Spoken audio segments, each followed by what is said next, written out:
एका गावामध्ये पुष्पा नावाची एक खूप लालची महिला मिठाईची दुकान चालवत होती. पुष्पाचा स्वभाव खूप क्रूर आणि लालची होतं. एक दिवस पुष्पाच्या दुकानावर रबडी बनवणारा मोहन तिच्या दुकानात खूप उशिराने येतो. मोहन, तू आत्ता येत आहेस दुकानामध्ये? उशिरा आल्यामुळे माफी असो पुष्पाजी. माझी पत्नी काही दिवसापासून आजारी आहे. तुम्ही आजकालचे बिनकामाची मुलं लग्न होताच बायकोच्या पुढे मागे करत राहता. मी तुला आजचे पैसे नाही देणार. असं नका करू पुष्पाजी. मी तर तुमच्याकडे आज पगार वाढवायची गोष्ट करणार होतो. काय म्हटलास? अरे, काय लाज शरम आहे की नाही? काय ते पण विकून खाल्लास तू? एक गोष्ट कान खोलून ऐक. मी तुझ्या पगारामध्ये एक फुटी कोडी पण नाही वाढवणार. हे बघा पुष्पाजी, तुमच्या दुकानातली रबडी दूर दूर पर्यंत एकदम मशहूर आहे आणि त्या रबडीला मीच बनवतो. आणि हे नका विसरू की दुसरे दुकानदार माझ्या मागे पुढे फिरत असतात. आणि जर तुम्ही आज माझं वेतन नाही वाढवलं तर इच्छा नसताना मला इथून काम सोडून जावं लागेल. अरे, तर मग आत्ता आणि ह्याच वेळी सोडून जा ना. तुला काय वाटतंय की माझ्या दुकानाची रबडी तुझ्यामुळे मशहूर आहे? ठीक आहे, मी पण तुमच्या दुकानावरती आता काम करू इच्छित नाहीये. माझा हिशोब करून टाका, मी चालला जातो. अरे, कसला हिसाब आणि कसले पैसे? एक फुटी कोडी नाही देणार. जे करायचंय ते जाऊन कर. मोहनने खूप प्रयत्न केला. मोहन डोळ्यामध्ये अश्रू घेऊन दुसऱ्या मिठाईच्या दुकान म्हणजे सुरेशच्या दुकानात गेला. मला माहिती आहे मोहन की पुष्पा एक लालची आणि कपटी बाई आहे. ती तुला पैसे नाही देणार. तू जसंच तिला पैसे वाढवायची गोष्ट केली की तिला लगेच बहाणा भेटला तुला कामावर काढून टाकायचा आणि बेईमानी करायचा सुद्धा. मी 7 वर्षापासून तिच्या दुकानामध्ये काम करत होतो आणि या 7 वर्षामध्ये मी त्यांना एकदा सुद्धा मौका नाही दिलाय चुकीचं काम करून. मी रबडी खूप चांगली बनवतो. मला माहित आहे मोहन, तू बनवलेली रबडी दूर दूर पर्यंत मशहूर आहे. त्यामुळेच तू आजपासून माझ्या दुकानावरती रबडी बनव. आणि हो, जेवढं पुष्पा तुला महिन्याला देत होती त्याच्यापेक्षा मी तुला 2 गुणा जास्त देईल. सुरेशचं बोलणं ऐकून मोहन आनंदात बोलला. बघा आता काका, पुष्पाची रबडी आता जास्त दिवस मशहूर नाही राहू शकणार कारण त्यांची रबडी मीच बनवत होतो. काही दिवसानंतर जमीनदारची बायको आरती, जी पुष्पाची मैत्रीण पण होती, ती पुष्पाच्या दुकानामध्ये रबडी खाण्यासाठी जाते. पण रबडी खातानाच तिने रागाने धुमाकूळ घातला. आरती रागाने बोलली, पुष्पा, पुष्पा, कुठे आहेस तू? काय झालं आरती? काय आजची रबडी तुला आवडली नाही? अगं, ही रबडी आहे काय समोस्याची चटणी? एक तर ह्याच्यामध्ये अजिबात गोडी नाही आहे. पहिला तर तुझी रबडी खूप छान बनत होती. अचानक तुझ्या रबडीला काय झालं? हा, अगं, काळजी करू नकोस आरती.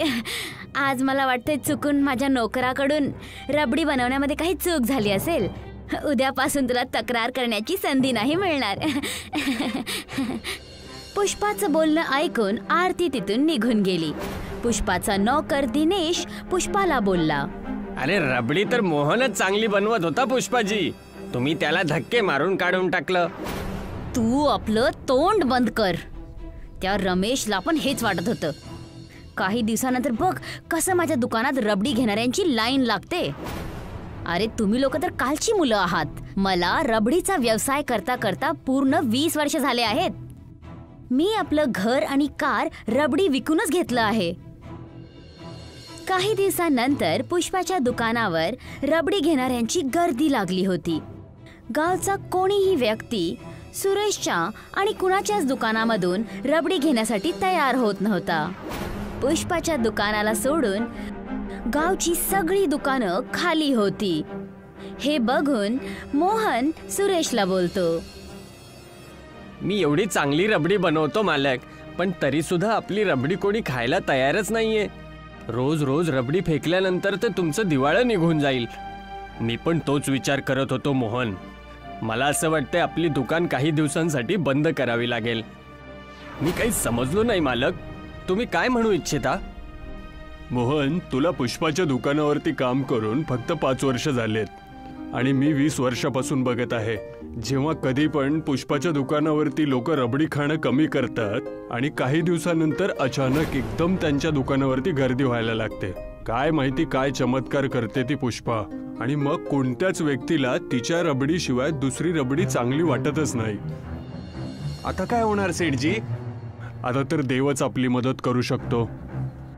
काही दिवसानंतर सुरेशच्या दुकानामध्ये एक खुळा माणूस येऊन उभं राहतो आणि काही खाण्यासाठी मागायला लागला. त्या खुळ्या माणसाने हातामध्ये 2 मातीची भांडी पकडली होती. मालक, असं वाटतंय हा व्यक्ती मानसिक रूपाने बरोबर नाहीये. याला भूक लागली असं वाटतंय. याची हालत बघून असं वाटतंय की या बिचाऱ्याकडे पैसे पण नाही आहेत आणि हा बिचारा खूप दिवसापासून उपाशी पण दिसत आहे. याला काहीतरी खायला दे. मोहनने ती रबडी त्या खुळ्या माणसासमोर ठेवली, पण तो खुळा माणूस मोहनच्या दुकानाची सगळी रबडी खाऊन गेला आणि आपल्या हातामध्ये पकडलेली एक कच्ची मातीची बनलेली भांडी मोहनला देऊन तिथून निघून जातो. त्याच्या जाताच मोहननं ती मटकी उघडली आणि त्याने बघितलं की त्याच्यामध्ये लोखंडाची बनलेली रबडी होती. काय आहे मटकीमध्ये? असं वाटतंय की आतमध्ये काहीतरी सामान ठेवलेलं आहे जे की बिलकुल रबडीच्या साईजचं बनलेलं आहे. बिचारा दुधाने बनलेली आपली सगळी रबडी खाऊन गेला आणि आपल्याला लोखंडाची रबडी देऊन गेला. काही वेळानंतर तोच खुळा माणूस पुष्पाच्या दुकानात जाऊन बसला. दिनेशने पुष्पाच्या नजरेने लपून काही रबडी त्या खुळ्या माणसाला खाडवली. रबडी खाऊन तो खुळा माणूस तिथून जाणारच होता. अरे, कुठे निघालास? रबडी खाल्लास तर पैसे तर देऊन जा. जाऊ द्या पुष्पाजी, बिचारा पागल वाटतोय. अरे खुळा आहे तर काय झालं? मी इथं फुकटमध्ये लोकांना खाडवायसाठी ढाबा नाही उघडला आहे. आणि हे ह्याच्या हातामध्ये काय आहे? हा, पुष्पाने त्या खुळ्या माणसाच्या हातातून ती मटकी घेतली. पुष्पाने जसंच ती मटकी उघडली तर ती एकदम बघून अचंबित झाली. त्या मटकीच्या आत रबडीच्या आकाराचे हिरे चकमकत होते. पण काहीच वेळानंतर पुष्पाची हिऱ्यांची मटकी लोखंडा आणि खड्यांच्या मटकीमध्ये बदलली आणि तिथेच दुसरीकडे मोहनची मटकी हिऱ्यांच्या रबडीमध्ये परिवर्तित झाली. मालक, हे तर हिऱ्यांची रबडी बनली आहे. तो पागल व्यक्ती कुठला तरी मायावी व्यक्ती होता. मोहन आणि सुरेश आता खूपच श्रीमंत झाले. त्या दोघांची श्रीमंतकी बघून पुष्पाचा नोकर दिनेश पुष्पाला म्हणतो, एकतर तो पागल तुमची रबडी खाऊन गेला आणि हिऱ्याची रबडी तो मोहन आणि सुरेशला देऊन गेला. मला तर असं वाटतंय की त्या हिऱ्याच्या रबडीवरती तुमचा अधिकार होता. हे ऐकून पुष्पाने रागाने धुमाकूळ घातला. ती लगेच काही गुंड्यांना घेऊन सुरेश आणि मोहनच्या दुकानावर जाऊन त्यांना मारहाण करण्यास सुरुवात केली. काही वेळानंतर तिथे गावाच्या लोकांची गर्दी एकत्रित झाली आणि पोलीस पण, जे पुष्पाच्या पक्षामध्ये होती. त्या खोळ्याने जे तुम्हाला हिऱ्याची रबडी दिली होती ती माझी होती. त्याने चुकून ती खड्यांची रबडी मला दिली होती. आपलं तोंड बंद कर आणि चुपचाप माझ्या हिऱ्यांची रबडीवाली मटकी परत दे. पुष्पा त्या दोघांची खूप वाईट प्रकाराने भांडण करू लागली. तेव्हा तिथे तो खुळा माणूस परत आला. मी विचार केला होता की तुझा लालचीपणा आता संपला असेल, पण वेळेनुसार तुझे लालचीपणा तर अजून वाढत चाललाय. पुष्पा त्या खुळ्या माणसाच्या आवाजाला ओळखत होती. ती तिच्या नवऱ्याची आवाज होती, जो खूप वर्ष पहिला हरवला होता. गाववाल्यांनो, 20 वर्षापूर्वी मोहनच्या वडिलांना कोळशाच्या खाणीमध्ये हिरे सापडले होते. त्या बिचाऱ्याने ते हिरे आपलं समजून माझ्याकडे एका रात्रीसाठी ठेवले होते. माझी पत्नी पुष्पा एक लालची बाई होती. 20 वर्षापूर्वी एका हादस्यामध्ये माझी आणि मोहनची मृत्यू झाली होती. तेव्हापासून मी हे हिरे मोहनला देण्यासाठी तरसत होतो, पण मी पुष्पामुळे हे काम करू नाही शकलो आणि मला माहिती होतं की पुष्पाचं हे लालचीपणाच मला इथे परत एकदा ओढून आणेल. एवढं बोलून अचानक तो खुळा गायब झाला. पोलिसने पुष्पाला अरेस्ट केलं. चौकशीच्या दरम्यान पुष्पाने आपला गुन्हा कबूल केला. न्यायालयाने पुष्पाला जन्मठेपेची शिक्षा सुनावली. सोनपूर नावाच्या गावामध्ये अनिता नावाची एक महिला आपल्या नवऱ्याबरोबर रसमलाईची दुकान चालवायची. अनिताच्या दुकानाची रसमलाई दूर दूर पर्यंत प्रसिद्ध होती. पण अनिता आणि तिचा नवरा विमलेश दोघेही एक नंबरचे क्रूर स्वभावाचे होते. त्या दोघांचा व्यवहार ग्राहकांबरोबर चांगला नव्हता. एक दिवसाची गोष्ट आहे. सोनपूर गावामध्येच अभिमन्यू नावाचा एक माणूस अनिताच्या दुकानावर रसमलाई खाण्यासाठी आला. काय झालं अभिमन्यू, आज खूप दिवसानंतर आला आहे माझ्या दुकानामध्ये? आज तुमच्या दुकानाची बनलेली रसमलाई माझ्या मुलीला खायचं खूप मन झालं होतं, म्हणून निघून आलो. पण मला तर गावाचा एक माणूस सांगत होता की तू आजकाल दुसऱ्या दुकानाची रसमलाई खात आहेस. तुम्ही ज्या दुकानाची गोष्ट करत आहात ती दुकान तर मोहन चाचाची आहे. त्यांनी त्यांच्या दुकानावरती जबरदस्ती मला उभं करून ठेवलं होतं. मग मला बळजबरीच त्यांच्या दुकानावरती थांबावं लागलं. तुला काय वाटतं अभिमन्यू, मी काय बेवकूफ आहे? अरे सरळ सरळ असं का नाही बोलत की मागच्या वेळी जे 50 रुपये तू माझ्या दुकानातून उधार घेतला होतास त्यानंतर तर तू कधी इथे दिसलाच नाहीस. आज पण तू माझ्याकडून आपले नजरे वाचवून इथून निघून जात होतास, कारण तुला ते 50 रुपये द्यायचेच नव्हते. अनिताचं बोलणं ऐकून आजूबाजूचे ग्राहक अभिमन्यूला एकटक बघायला लागले. हे बघा अनिताजी, मी तुमचा आणि तुमच्या पतीचा सन्मान करत आहे. म्हणजे याचा अर्थ असा नाही की तुम्ही सरळ सगळ्या ग्राहकांसमोर माझा अपमान करायला पाहिजे. मानलं की मी एक गरीब व्यक्ती आहे, पण मी इतकाही गेलेला माणूस नाहीये की मी तुमचे 50 रुपये पण नाही देणार. अनिताचा नवरा विमलेश क्रोधित होऊन बोलला. किती वेळेस सांगितलंय मी तुला, गरिबांना आपल्या दुकानावरती नको चढू देत जाऊ. पैसे द्यायच्या नावावरती हा आपल्याला धमकावत आहे. ही बिलकुल चुकीची गोष्ट आहे विमलेश दादा. मी काही धमकी नाही दिलीये आणि नाही मी पैसे देण्यासाठी तुम्हाला नाही बोललोय. मी तर फक्त एवढंच बोललोय की अनिताजींना माझा असा अपमान करायचा काही अधिकार नाहीये. पहिले स्वतःचा सन्मान तरी बनव. सगळ्या गावाला माहित आहे तू एक मजदूर आहेस. महिन्यामध्ये 15 दिवस तुला काम मिळतं, तर तुझ्या घरामधली चूल पेटते. आणि आता पटकन 50 रुपये खिशातून काढ आणि इथून निघून जा. अभिमन्यू आपल्या खिशामध्ये शोधायला लागला, पण काहीच वेळामध्ये अभिमन्यूच्या कपाळावर घामाचे थेंब टपकायला लागले. बघितला भावा लोकांनो, ह्याच्या खिशामध्ये तर एक फुटी कवडी पण नाहीये आणि हा मान सन्मानची गोष्ट करत होता. आणि गावाची लोक आम्हा नवरा बायकोंना म्हणतात की आमचा स्वभाव चांगला नाहीये. माझ्या गोष्टीचा विश्वास करा. मला एकदम चांगल्या प्रकारे माहित आहे की मी माझ्या खिशामध्ये 100 रुपये ठेवले होते आणि विचार केला होता 50 रुपयाची रसमलाई माझ्या मुलीसाठी घ्यावे आणि 50 रुपये अनिताजींना वापस करून टाकेल. अरे जर काय असंच आहे तर पैसे कुठे गेले? खरं तर हे आहे की तू खोटं बोलत आहेस. तुझ्याकडे तर पैसे नव्हतेच कधी. मला असं वाटतंय अनिता, अभिमन्यूकडे पैसे आहे, पण हा आपल्याला देऊ इच्छित नाहीये. नाहीतर मग आपल्या दोघांना मूर्ख बनवून इथून चालला जाऊ इच्छितो. असं नाहीये विमलेश चाचा, तुम्ही तर मला जाणतात ना. मी तर याच गावाचा व्यक्ती आहे. तुला ओळखतो म्हणून तर अशा प्रकारे बोलतोय. मी चांगल्या प्रकारे ओळखतो. तुझ्यासारखे गरीब व्यक्ती दुसऱ्याच्या दुकानावरती चटकारे घेऊन त्यांना मूर्ख बनवून कसे पळून जातात. पण माझ्याकडे या समस्येचं एक हल आहे. आत्ता मी तुझ्या खिशांची तपासणी करतो. एवढं बोलून विमलेश अभिमन्यूच्या खिशामध्ये हात घालायला लागला. पण काही सेकंदांमध्ये विमलेशच्या हातामध्ये अभिमन्यूच्या खिशातून निघालेला 100 रुपयाचा नोट सापडला. बघितलं तुम्ही सगळ्यांनी, गावातले लोक आमच्या दोघांच्या स्वभावाला क्रूर स्वभाव म्हणतात. बघा याची करतूत. 100 रुपये याच्या खिशामध्ये आहेत आणि कशी ऍक्टिंग करत आहे की माझ्याकडे एक फुटी कवडी सुद्धा नाहीये. पण माझ्या गोष्टीवरती विश्वास ठेवा.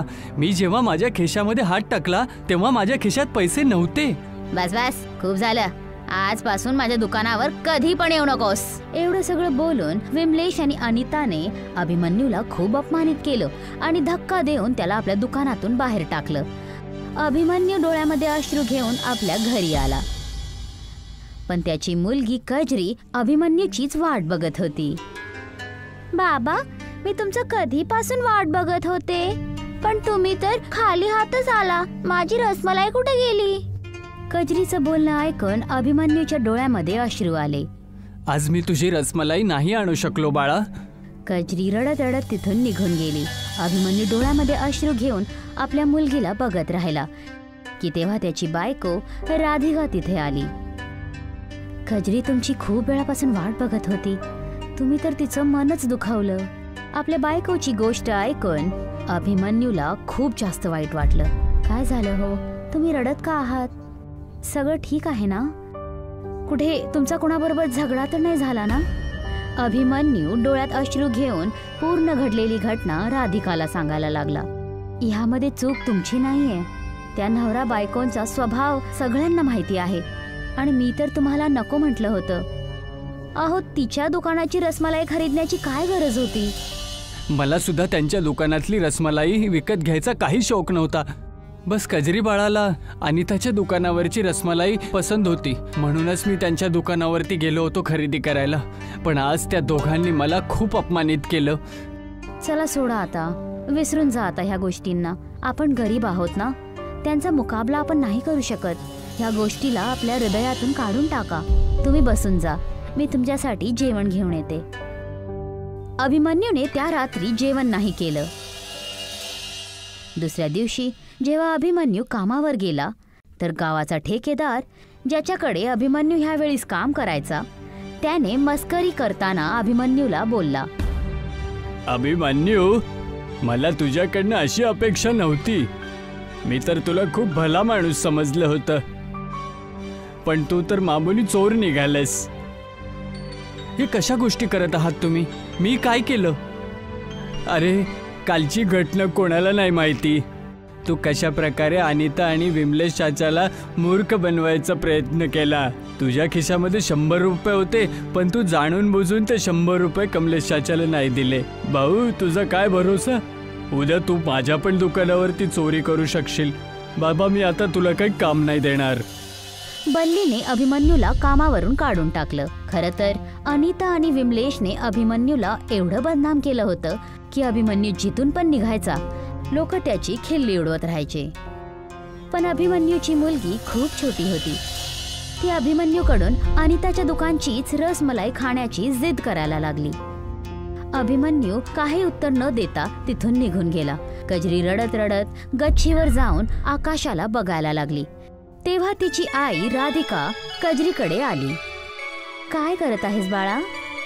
आज माझं रसमलाई खाण्याचं खूप मन होतं आई, आणि मला माहिती आहे की बाबांचं मस्करकी सगळे लोक उडवतात गावामध्ये. मला माफ कर आई. आता मी कधी पण बाबांना रसमलाई घेऊन येण्यासाठी नाही बोलणार. तेव्हा अचानक कजरीला आकाशात तुटलेला तारा दिसला. काश असं असलं असतं आई की ह्या तुटलेल्या ताऱ्यानेच आपल्या घरी रसमलाईचा ढेर लागला असता. कजरी एवढं बोललीच होती की तेव्हा अचानक आकाशामध्ये रंगबिरंग्या किरणाने पसरला आणि बघताच बघता खूप सगळे तारे तुटायला लागले. हे बघून राधिका थोडं घाबरून गेली.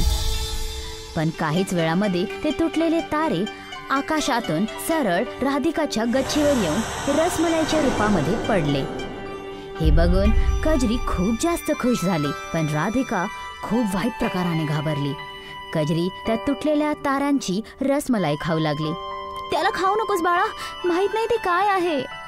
राधिका एवढं बोललीच होती की तेव्हा एक तुटलेला तारा परत जमिनीवर पडला आणि त्या ताऱ्याने एक खूप सुंदर पुरुषचा रूप धारण केला. अभिमन्यू चुपचाप हे सगळं बघत होता. तो ताबडतोब वरती आला. तो सुंदर पुरुष अभिमन्यूकडे बघून बोलला, घाबरू नकोस अभिमन्यू, मी एक जादुई तारा आहे आणि तुम्हा सगळ्यांची मदत करण्यासाठी आलोय. पण आम्ही कसा काय विश्वास करू की तुम्ही एक जादुई तारा आहात? जेव्हा तुझा काल सगळ्यांसमोर अपमान होत होता तेव्हा मी या गोष्टीला जाणत होतो की अनिता आणि विमलेशने जाणून बुजून तुझा अपमान केला होता. आमच्या जादुई ताऱ्यामध्ये राहणारे लोक रसमलाईला खूप पसंत करतात. तुझा अपमान आमचा अपमान आहे. आजच्या नंतर पृथ्वीवरती जादुई ताऱ्यांपासून बनवलेली रसमलाई विकली जाईल आणि ती तू विकशील, हा माझा आदेश आहे. एवढे बोलून तो पुरुष तिथून गायब झाला आणि खूप सगळे तारे अभिमन्यूच्या घरी पडायला लागले. बघताच बघता अभिमन्यूचं घर रसमलाईच्या ढेरने भरून गेलं होतं. दुसऱ्या दिवशी अभिमन्यू आपल्या घराच्या समोर त्या रसमलाईला ठेवून विकायला लागला.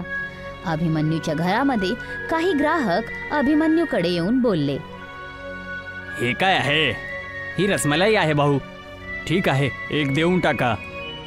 त्या ग्राहकने जसंच ती रसमलाई खाल्ली तर त्या रसमलाईला खाऊन तो आनंदित होऊन उठला. मी जगातल्या सगळ्या दुकानातली रसमलाई खाल्ली आहे, पण मी अशी रसमलाई कधी माझ्या जीवनात नाही खाल्ली.